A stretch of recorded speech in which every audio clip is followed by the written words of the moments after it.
Hello and welcome to today's webinar on best practices to turn your website into a lead generating machine. My name is Andy Cluck and I'm on the marketing team here at LedgeView Partners. We have an exciting topic to talk about today as we teach you everything you need to know about how to use your website to attract potential buyers and hopefully stop missing opportunities to capture their information so you can convert those into potential buyers going forward. We have a lot to cover, but before I hand things off to our presenter from our partners at Acton today, Brandon Contreras, I have just a few basic webinar items we have to cover quickly. First, for those of you unfamiliar with LedgeView Partners, we are a CRM consulting organization. We specialize in Microsoft Dynamics CRM and Salesforce product implementations and support. We are a Microsoft Dynamics CRM Gold Partner and also Microsoft 2015 President's Club members. We also recently achieved our Salesforce Silver Consulting Partner status. For the webinar today, I do want to mention that it is being recorded, so it will be available on demand after our live session. All attendees will receive an email immediately following this webinar with a link to access that presentation. To ensure the best audio quality, we have everyone in listen-only mode today, but if you have a question, please submit those in the question pane of your GoToWebinar control panel. We only have 45 minutes today, so please be sure to submit any question, and if we don't get to it at the end of the presentation, we will follow up afterwards. Now it's time to introduce our presenter, Brandon Contreras. Brandon is from our marketing automation partner, Acton, and we greatly appreciate him taking time out of his day to talk about getting leads out of our website today. Brandon, thanks for joining us. It's all yours. And Andy, thanks to you likewise, big time. It's always a pleasure to present alongside our distinguished, over-the-top, valued partner that is LedgeView Partners. So this is, giddy or otherwise on my end. Thank you very much. And this is one of my favorite topics. Given marketeers are scrambling day in, day out, and even losing some sleep, tossing and turning about leads and lead generation, right? Spending our days focusing on how to generate enough leads to fill sales funnels. And you know what? Hats off to marketeers, because it's not always an easy task. And more importantly, all leads are not created equal. As Andy mentioned, this is me. I'm channel manager at Acton Software. My Twitter handle, hashtag Acton Software. Andy mentioned something that is extraordinarily important to me in the process of my presenting. He's monitoring that chat window there, so chime in with stuff, right? Andy will, see as it is compelling, he will insert questions or comments from you audience members, and there's a little bit of interactivity that can go on in these presentations. So let's quickly set a agenda, right? We're going to backtrack just a tad bit. We're going to go over the evolution of advertising, how it's changed in today's digital landscape, and then I'm going to dive into 6 must-haves for your conversion funnel, okay? And these we've identified are as follows. Focus on calls to action on your website, website visitor tracking, landing pages, a bit about landing pages and how to optimize them for better conversions. Lead scoring, some how-tos with regard to lead scoring, and maybe, as I'm seeing some kind of smiles and smirks in the audience, maybe just kind of a layman's approach to lead scoring before we dive into that portion. And then how to provide insight to the sales team, making sure that sales has visibility into all of this stuff that's going on. And then again, probably with an exclamation point, how to properly track and report all of these efforts. So a little bit of, I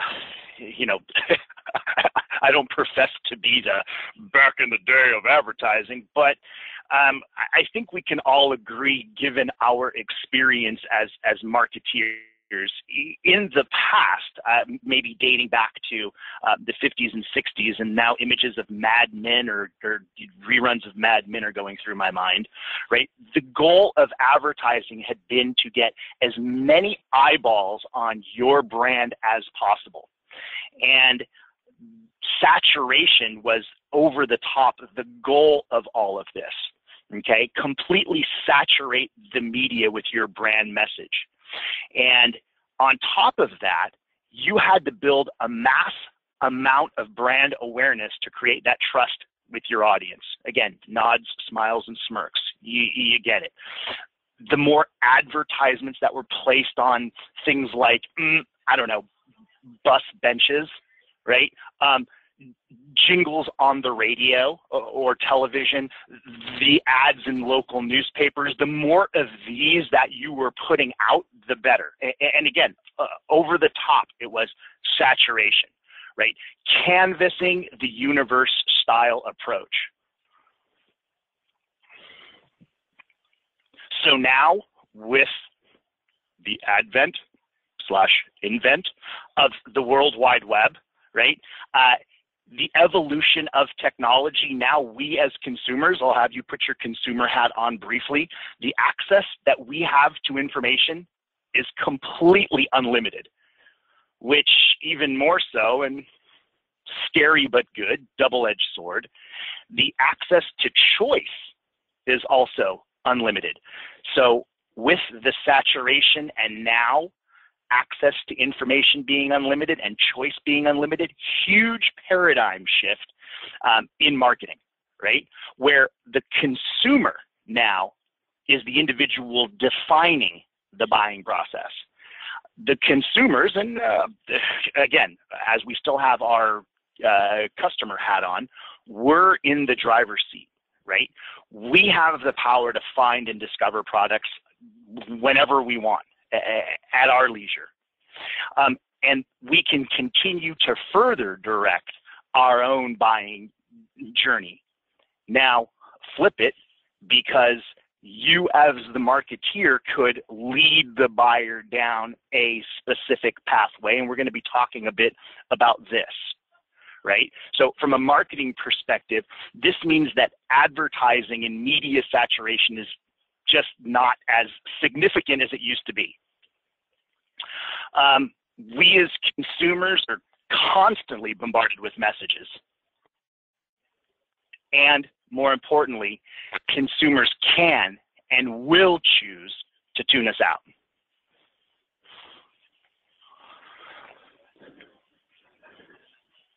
So today, let's take a look at how you can plan out, track, measure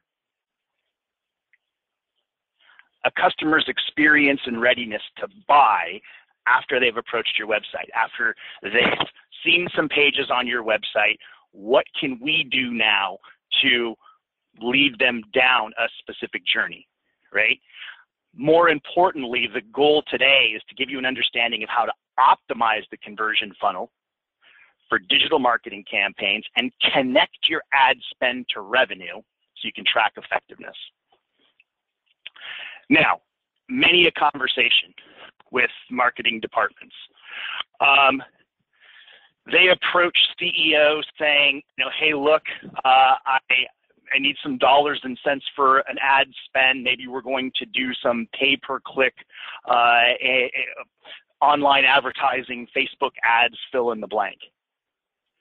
And they're consistently asking for more money than the CEO is willing to spend. More smiles, more smirks, right? What we're attempting to do here now is take the mystery and guesswork out of that specific conversation, right? So now we have statistics and analytics to back up a particular spend that you're approaching the CEO with next time around.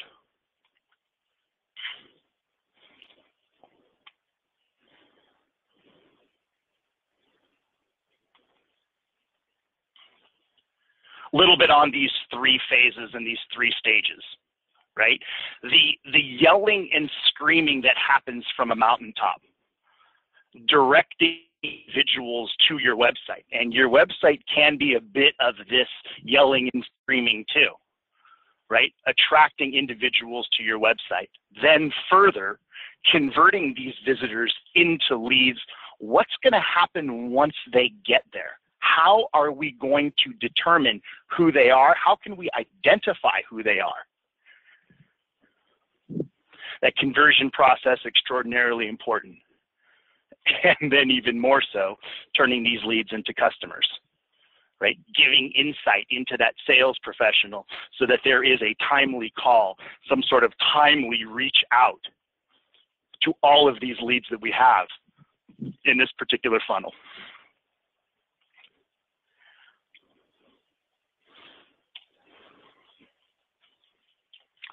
So getting back to that agenda, number one, calls to action. And again, scratching of the head, kind of like all right, what makes a call to action over the top awesome, or what makes it most effective? I've got a checklist. Calls to action on your website. People arrive there, and the idea is we want some level of engagement on your site. Big buttons, these types of click here to download, click here for more information, click here to sign up. I'm not necessarily going to go down through each and every one of these. Again, the webinar is available for download shortly thereafter this presentation. But this call to action checklist, right? Be clear and direct in your language. Size that's big enough to grab someone's attention. Put that call to action in prime real estate. Repetition is always good. Incorporate lots and lots of visual clues. Again, the idea on every twist and turn, and you know, Act-On is textbook or otherwise, almost every twist and turn of the Act-On software website is asking you for information or asking you for some level of engagement. Click here for a demo, click here for more information, click here to download, right? And these calls to action are placed strategically here, there, and everywhere. Again, looking for some level of engagement on our site. Huge. We're not shy about statistics and analytics. Why are all of these calls to action important? Demand gen report. 56% of advanced B2B marketers say content-based offers were most successful. So content then is critical throughout all stages of the demand gen process. The attraction of visitors to your website, using content. Interestingly enough, you know, because content marketing is all about offering people something of value, it's incumbent upon them to connect this with your brand. It also encourages that level of engagement and interaction with you.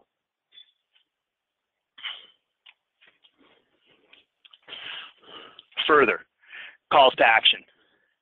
Mix them up. Somewhat obvious, but you would be surprised. As I go from prospective client to prospective client, taking a look at websites offering some level of recommendation to prospective clients of ours, most have just similar calls to action throughout page after page. Even though the end result from click here to sign up for a demo, or click here to download a particular something, or click here to register for a something.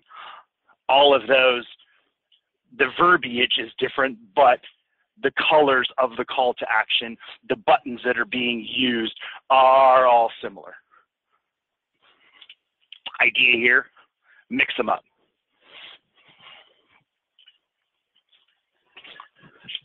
And further, are you offering a variety of different content types, right? Videos, surveys, white papers, webinars. Sign up to download.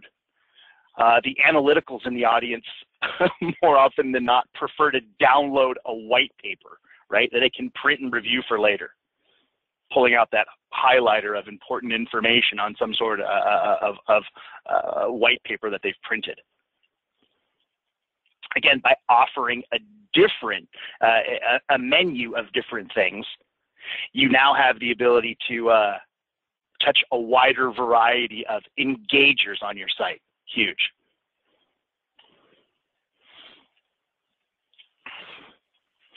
The technology behind this, actually capturing website visitors or tracking website visitors. This allows you to see, more often than not, this is real time, the who. Who is visiting your website based on some level of trackable behavior. Why they're on your site. What are their issues? Level of interest. Are they exploring, and through this exploration you can see some pain points they might be having? Even further, you could certainly define where they are in the buying process. The ability to see what individuals, both known and anonymous, are doing on your website gives you the ability to target them. Huge. Now, giving this information over to a sales pro is extraordinary, very good, dangerously good.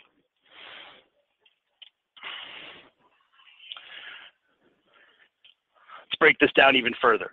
What's the difference? A little visual error there on the right-hand side. What's the difference between website analytics and actual website visitor tracking? Let's start on the left-hand side first, right? So website analytics. This is, the world is using Google Analytics, so you're probably familiar with this. Very broad focus on website optimization and performance. Just takes a look at traffic patterns, right?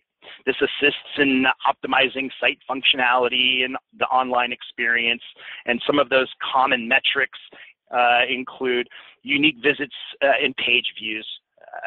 How many particular views is a page getting, right?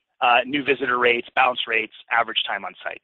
All right, a big list of statistics and analytics as far as the page views are concerned in website analytics. To the right, website visitor tracking. This is more of a narrow focus. This zeroes in on the individual, what they're doing on your site, what particular pages that they are taking a look at. Could very well include who they are, where they come from, and precisely what information on your web page, on web pages in your website that they're interacting with. Huge. All the way down to an individual. By the way, if you're doing this correctly, again, sales has immediate insight into behavior and engagement of individuals in their lead and contact database, right? They can see what individuals are taking a look at when they're taking a look at.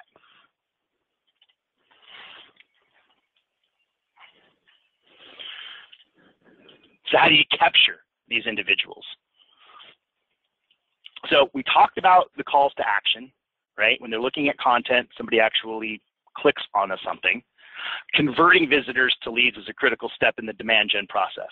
It focuses on the ability to drive prospects to specific calls to action where a company can capture an individual's contact information for future marketing activities. Now, again, consumer hat. We deal with this, if not every day, every other day. We navigate site to site, things that are of interest to us, and we're savvy to this. Sign up to download, to access. That stuff that is over the top important to us, that there's a need, either personally or professionally, and we want to investigate further, we're going to download. We're going to sign up to download something. We're going to sign up for a webinar just like this, either because we want to learn something. Certainly hope we're accomplishing that today. I'm actually confident that we are. We're investigating or researching something. We need some more information around it. So we're going to provide our contact information. We're going to identify ourselves to that particular organization. in some way, shape, or form. So this now is where we get into the use of web forms, landing pages, surveys, offers, newsletters, and this is actually how that website visitor tracking comes into play.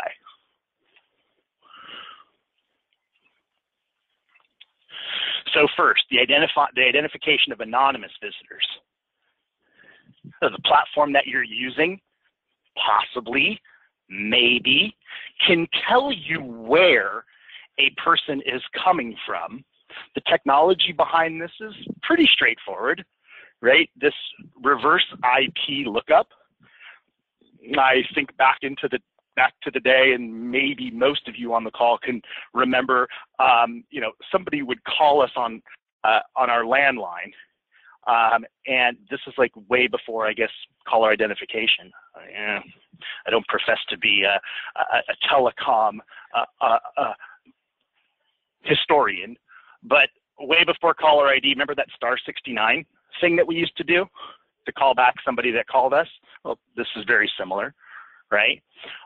Reverse IP lookup, that IP address is typically tied to a domain name, and if that domain name is registered by an organization, in this particular case, Cisco, we now know where visitors, these particular anonymous visitors are coming from that particular organization. So we could see here in the upper left, an anonymous visitor coming from Cisco or Nucleus Information Service or Guadalupe Valley Telephone Cooperative, these types of things. Now, typically, inside of the platform that you're using to identify anonymous visitors, there is some sort of data component tied to this, right? So that you can click on an anonymous visitor or click on the organization that the anonymous visitor is coming from, and you see down here at the bottom the ability to click and browse all contacts available for this organization. So this data component is over the top invaluable. When you click that button, it's not going to give you all of the people visiting your site from that organization, right? Technology doesn't necessarily exist to pinpoint the person. But example, if there's a bunch of anonymous visitors visiting the Acton software site from a particular organization, chances are that they're going to be marketers or in some sort of marketing capacity inside of that organization. Why? We sell marketing software. So chances are the facilities guy or operations person probably way down the pecking order of a possible visitor to the Acton software site.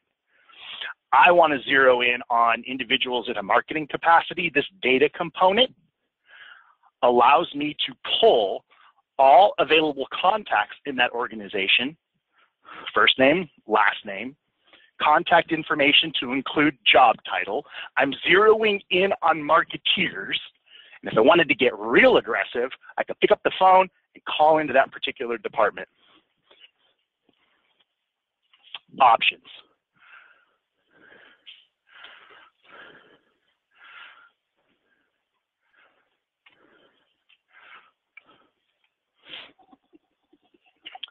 Moving forward, from anonymous visitors to optimizing landing pages, right? Again, in the optimization process, look, the object here is to make something as effective, perfect, or even more useful as we possibly could. So to optimize a landing page would be to make it as effective as possible to achieve the goals it was created for. Generally within direct marketing or demand gen, it's to get the visitor to take a specific action, in this case, the filling out of a form. Huge stat, 44% of clicks for B2B companies are directed to a home page and not a landing page. Interestingly enough, if we're scouring the Twitterverse or even LinkedIn for that matter, and there's a compelling, hey, click here to take a look at our something something, we're proud to announce this, that, or the other. I am saddened sometimes to click that link and it ends up over on the company's homepage versus some sort of landing page that goes in deeper, some level of granularity, right, into what that introductory couple of sentences talked about. So again, good stat here.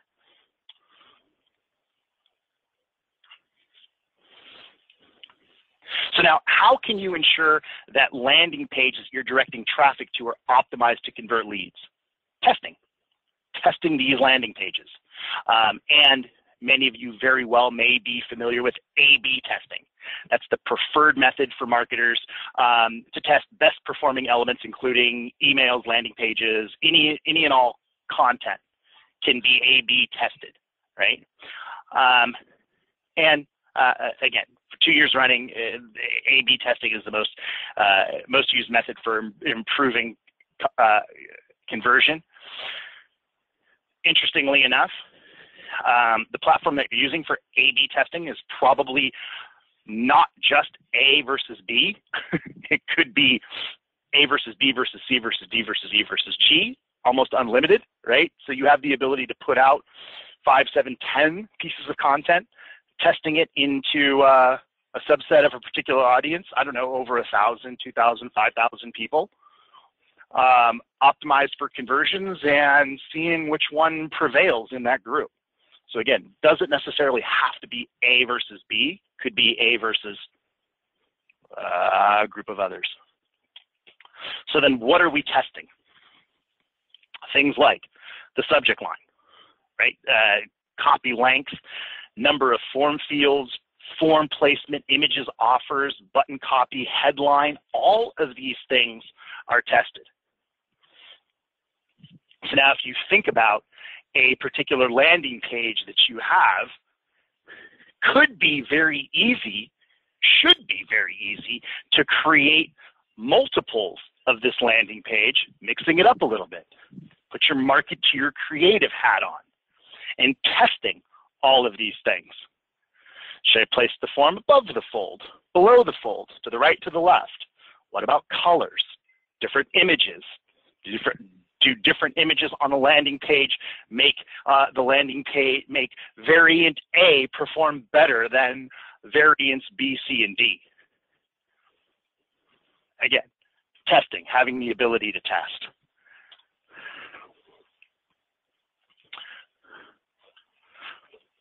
At a Lead Gen Summit, we had in the past partnered with Sherpa to test landing page conversion. And this ended up being a very interactive test with conference attendees voting on some of the elements being tested. We had 2 marketing teams working together and theorizing what would work best, but here's what we ultimately figured out. The testing starts with the control group. And the control for our test, as you can see on this particular slide, featured a single white paper with 4 data fields. You had to fill those out to get the paper. There were 2 other treatments that we tested, one being a choice of offers, and the other being a number of fields requested on the form with the choice of forms. The treatment stemmed from 2 guesses that we sort of put out. Number 1, by offering prospects a choice between 3 incentive options or 3 white papers, we would add to the perceived value of the offer and increase the lead generate. Number 2, by increasing the perceived value, the additional incentive options, we can collect information without negatively impacting the overall lead generate. Again, the question that we were attempting to answer was, which incentive approach is more effective for generating leads? So now it's interesting to note why testing is over the top important. It's based on actual data with your target audience, not just what you think or believe as a marketeer, right? I think this will happen, I think that will happen. No, this is actually based on information from your audience. So oftentimes in marketing, we'll just go with this, gut feeling or belief that this is going to perform better than that. And because of that belief, we don't even run a test. But actually now, in testing all of this information, you can get proof and you can have data to back it up. So in the instance of our test, we asked the audience to predict which treatment would win. And as you can see from the chart, the audience overwhelmingly believed treatment 1 would be the winner. And were they correct? And in actuality, the control 1 for this specific test with our target audience, we learned 3 things. Number 1, a choice of incentive does not increase perceived value. Number 2, the perceived value does not outweigh the perceived cost. And number 3, the additional job title field dramatically reduced lead gen rate by 11%. Perfect example of why you should test before changing landing pages based on your gut feeling or some little hunch that you might have.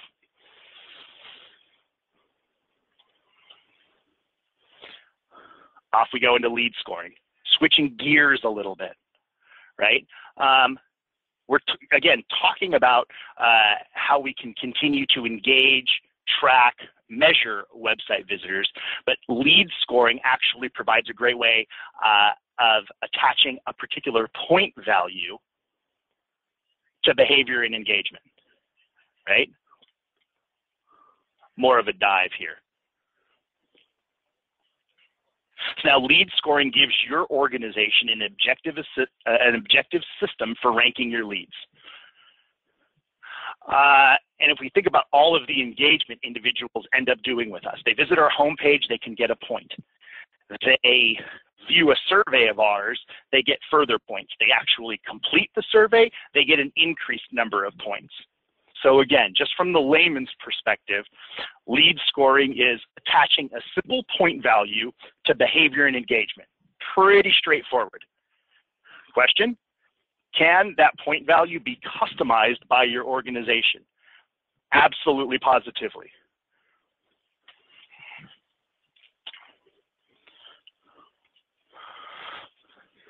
So most scoring systems use ranking criteria that fall into 2 categories. In group 1, the user profile. So we're looking at whether or not the contact is an ideal customer, or whether or not the individual is qualified to buy our product. The group is primarily composed of demographic, firmographic data, but there are some elements of psychographic or persona data that might also come into play. And then in group 2, behavioral data. We're measuring the contact's engagement with the brand, coupled with their readiness to buy. And this ends up being where we use all of that awesome website visitor tracking data to understand where they are in the buying process and how close they are to making a purchase decision. And of course, this is where you can also track things like emails they've opened, landing pages they visited, forms they've submitted, behavior and engagement, as well as profile attributes give you an overall lead score. So again, just in summation here, you have the ability to score things like job title. You have the ability to score what particular demographic they're coming from, or what geography they're coming from. And of course, behavior.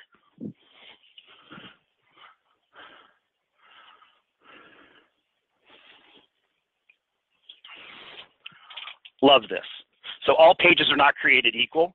So this is where we start attaching different point values to different pages. You visit my home page, you get 1 point.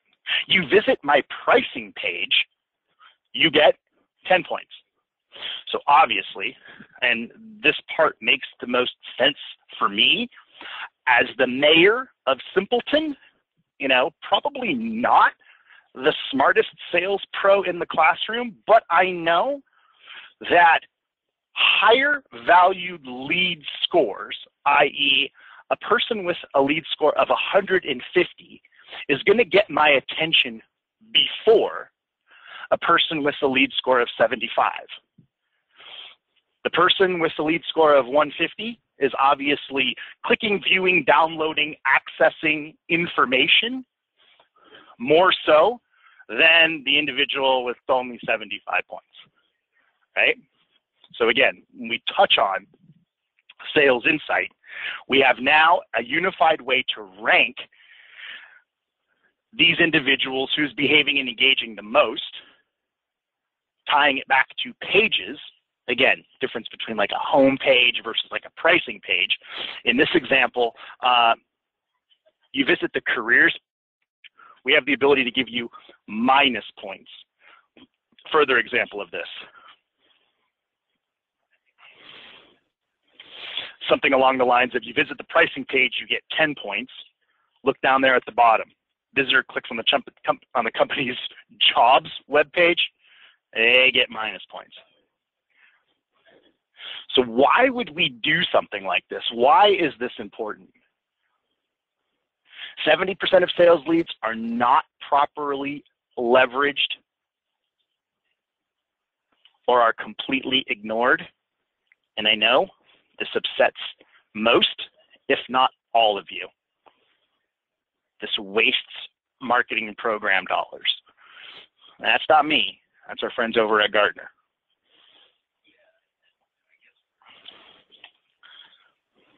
Huge.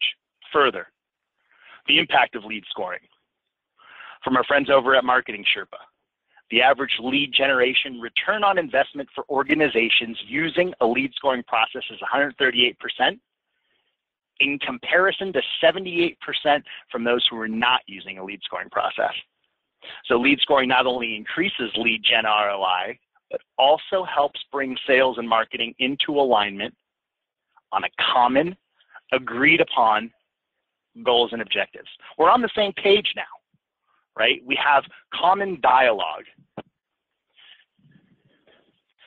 Marketing is able to further justify what they're up to.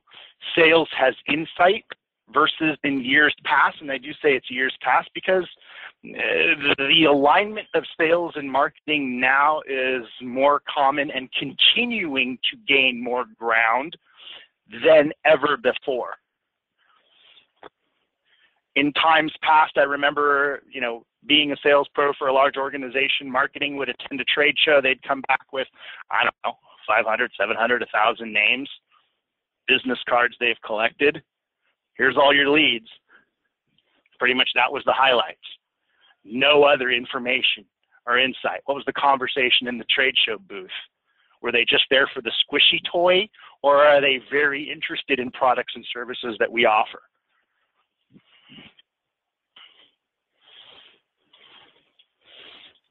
Which somewhat naturally kind of leads us into this next topic, sales intelligence. So if we rewind back to website visitor tracking, so all of that great information and intelligence that you're gathering can now be passed over to your sales team.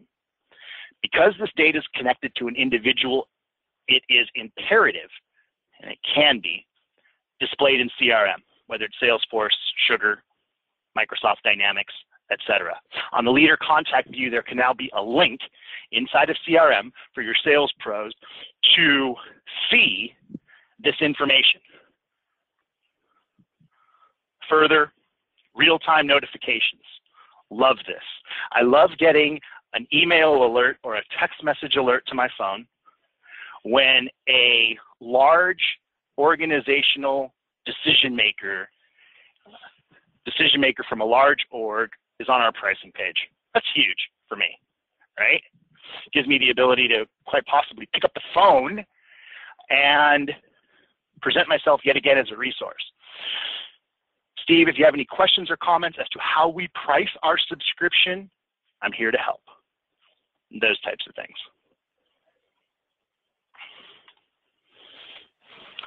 More on sales intelligence. Every interaction that a customer has with your brand is an opportunity to learn more about who this individual is, what they care about, and what they want from you. This can be taken way beyond the on-page experience all the way to a conversation with the sales rep. Again, if and when put in the hands of sales pros, this could be dangerous in a good way. So you see on the right-hand side here, just a quick screenshot of what a sales pro could have access to, right? They can see what pages the individual has visited, how often they visited, along with some other information. You can see they've engaged with particular campaigns. I see the email information, since opens and clicks, right?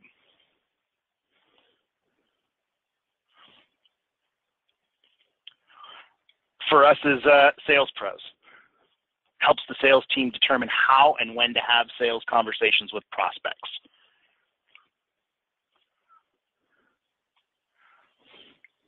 Interestingly enough, LedgeView as well as Act-On, we take the lead in training your sales pros how to use this information. For most organizations, for most sales pros, this is a paradigm shift. There is a best practices style soft approach, right? Think about the times where we have been called on by overly aggressive sales pros saying, hey, Mark, I see that you're on the pricing page of Act-On, and you want to know how much it costs to do business with us, and you're taking a look at our pricing page, and I'm here to help you. Click.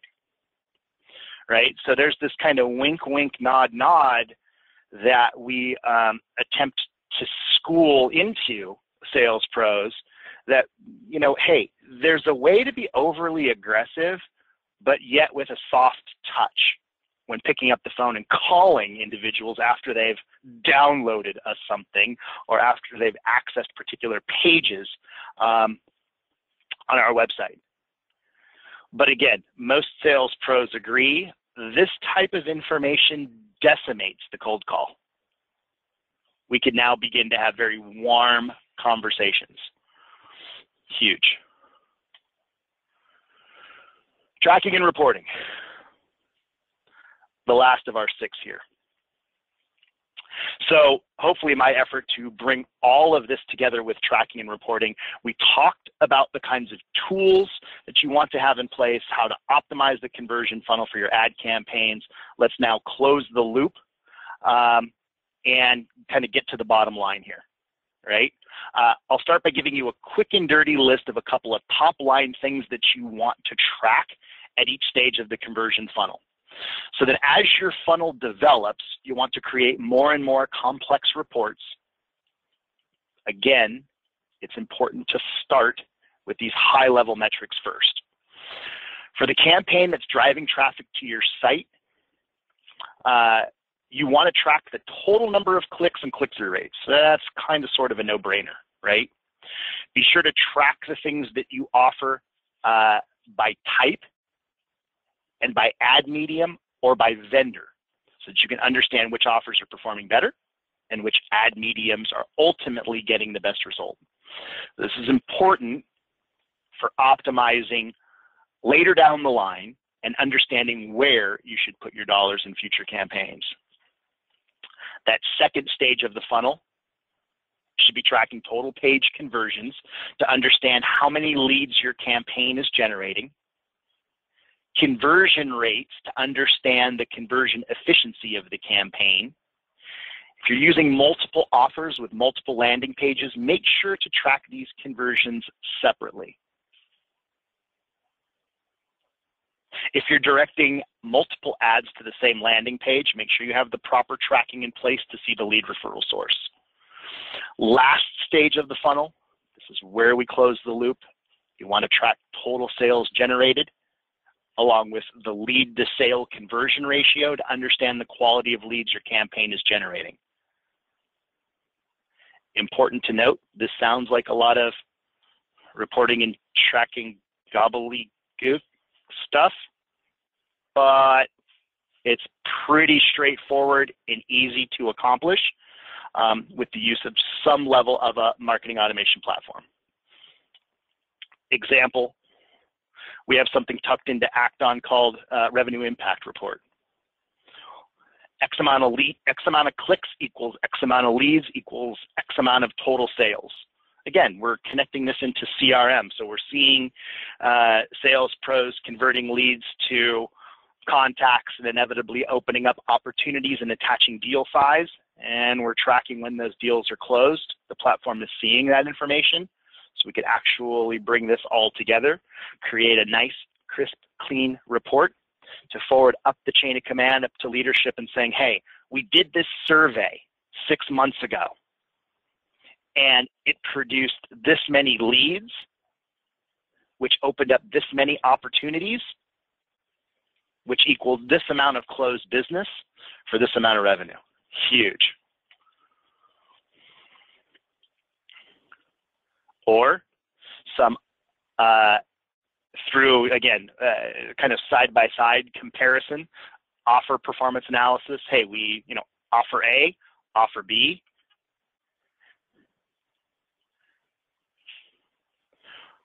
Offer A generated 251 leads, offer B 249. Offer A closed 80 deals, offer B closed 20. Huge, good info. Lastly, shameless plug. Confident that we supplied a couple of gems for you here. Any and all feedback you can provide to both myself and Andy is greatly, greatly appreciated. We do these on a consistent clip. Be sure to stay tuned for more, either on this topic or others. If we at Act-On can assist, again, shameless plug, our 800 number, sales alias, email, of course, our website. I promise that if you end up on our pricing page, I probably won't aggressively give you a call and get you to buy a subscription. But now that you know the behind the scenes of how it works, again, smile, smirk. Lastly, questions.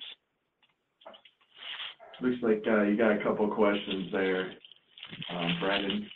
Could you speak on the importance of making your site, emails, landing pages, etc., mobile optimized, and how to best go about that? That's huge. And great question.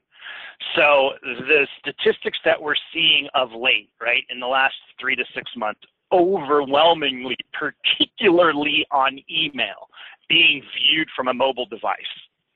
So how do you do that? Well, number one, the quick and painless way is if you're using an email service provider, ensure that they're able to generate templates that are responsive by default. Example, we have an email campaign feature inside of Act-On. When you go in to create an email in there, it is responsive by default, meaning that it'll cascade from, again, depending on the browser it's being viewed on.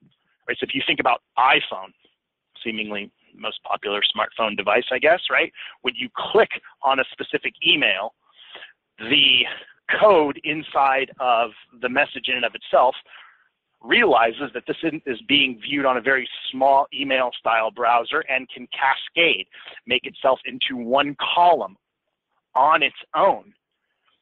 So it appears it is inevitably responsive, but it just kind of, again, understanding this cascade feel. Versus if that same person opens that email on a wide screen, maybe using Gmail or Outlook back at their desktop, there is really no need to cascade because from left to right, we have all of those pixels to view the email maybe just on one screen without having to scroll through the message. So all of this relates back to the ESP that you're using, the email service provider, right? MailChimp, Constant Contact, Vertical Response, fill in the blank. Are they responsive by default, or is there a setting inside of the creation of messages where you can turn on responsive? With web pages, it's a little bit different, right? In talking to web developers, oftentimes in the CSS and in I guess what, cascading, the cascading style sheet in and of itself, they'll put, this is actually a couple of quick Google searches and you'll become not necessarily a master at this, but enough to be dangerous. You can tuck code in the CSS of your web page so that when a person's looking at it from, let's say, Safari, it will cascade smaller, right, into this kind of one column style approach, versus if they're looking at it from their desktop, it can go big left to right. I hope some of that makes sense. If not, and actually we do have a topic where we talk about 6 tactics that you can implement ASAP with regard to email. We'll probably be rolling that out with LedgeView at some point, but it does talk about responsive design. That's a very long-winded answer, I felt, but I hope it did answer the question. All right. Anything else?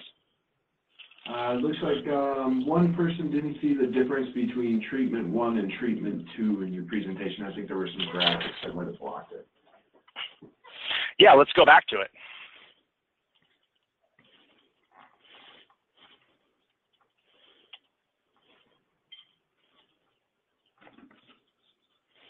Forgive me as I'm rewinding.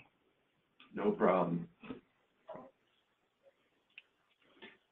While he's going back to that, I'll just kind of close up here real quick. I just want to remind everyone that you will receive a copy of today's webinar following today's presentation. Looks like Brandon's found the page. Yeah, so again, the idea here was treatment 1 versus treatment 2. Look on the bottom right where we just simply added, job title, right? That's one itty-bitty form of difference. And, we have this, most of which I was kind of reciting from paragraph that we have here, right? Let me actually back up to this. So this one was the control. Single white paper, 4 data fields. There were 2 other treatments besides the control. One being a choice of offers, and the other being a number of fields requested on a form with the choice of forms. So you could see here, one of them was, hey, look, please choose your Marketing Sherpa quick guide below. You could either choose lead gen, email marketing, or content marketing. So we gave people the choice. And then also elongating the form by simply adding job title. So marketing got pretty scientific around this. 2 hypotheses they were trying to test. By offering prospects a choice between 3 incentive options or 3 white papers, we would add to the perceived value. Right? Hey, you have a choice. You could go lead gen, email marketing, content marketing. Now the thought was, ooh, we could really zero in on something here. There's actually 3 different versions of this. Does the perceived value go through the roof? Further, by increasing the perceived value,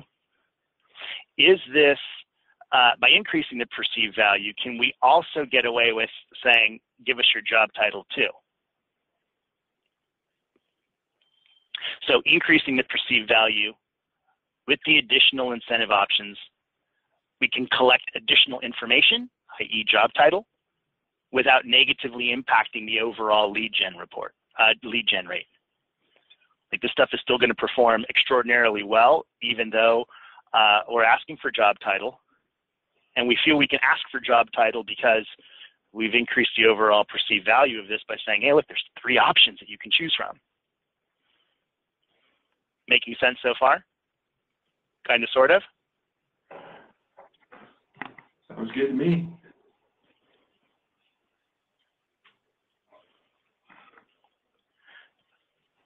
The beauty of all of this, again, just from me, the simpleton, talking about this, right? The ability to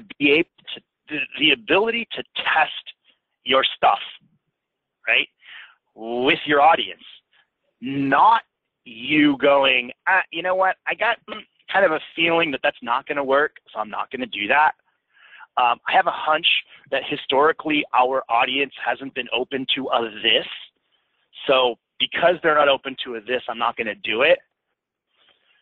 You actually have a way now to be extraordinarily creative, put all of those hunches away, or actually use those hunches to tweak creativity of web forms, landing pages, emails, and be able to test this stuff with your audience, right?